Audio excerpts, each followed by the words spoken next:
My name is Toby Sasan, and I'm an associate professor in the studio art program in the Department of Visual and Performing Arts. I'm also the program director, so I sort of oversee what happens in the studio art program.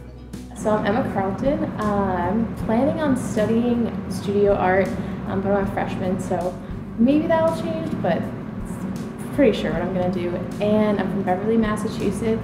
Well, my name is Ginny Powell Brazier, and I was a high school teacher of English and German for 32 years, and I retired about 9 years ago, and I had been in the docent training program prior to retiring, and so I stepped out of the classroom and into the museum. You know, it's interesting. I sort of feel as if the arts have been a calling for me, something that I've always known that I wanted to be engaged in some way. I've always been a maker. As a child, probably the easiest way for me to be entertained was for my parents to give me something to draw, and I could sit for hours and, you know, not need any supervision. That was something that I enjoyed doing, and I've done the whole of my life and continues on. I'm very fortunate to be able to have work that allows me to do that. I think ever since I can remember, I loved like drawing, whether it be in a coloring book or just on like a plain piece of paper. But when I really started getting into art, it was because of my grandmother. Personally, I'm not an artist. I write a little bit of poetry, but I don't paint. But art has always been there for me at times in my life when I have needed comfort. But yeah, I went to art school with my grandmother every Saturday for like 6 years. So that was like a big part of my life, and if she has a project or like something that she wants to do, she does it.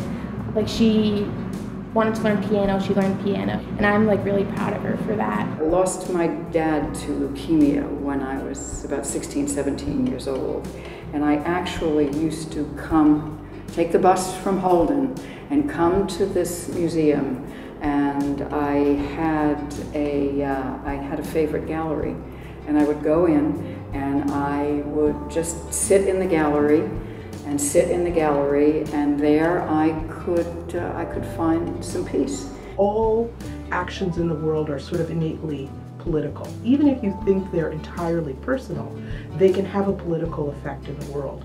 Most of my pieces I try to keep it light and like sort of humorous in a way, to remind people that there is like happiness that they can find in everything.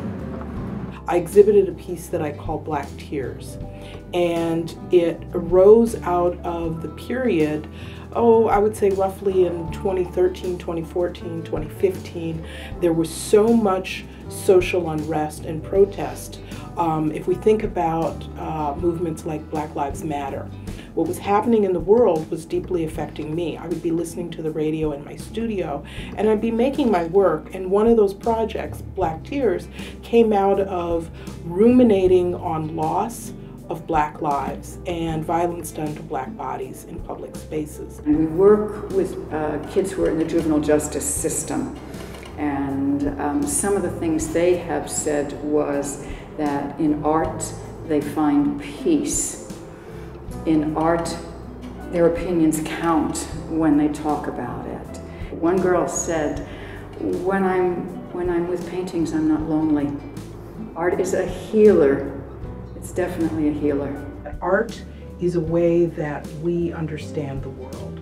It's really just a language, and whether that language is photography or painting or what kind of vocabulary you're using as a maker, it helps you understand the world that you live in. I just like hope that everyone in their life has a chance to like try out either one form of art or another, whether it be painting, drawing, film, poetry, or anything. Being able to express yourself in that way is so important. If you have a chance, like it's so important to indulge in that. I think that there's no one way to make art in the world.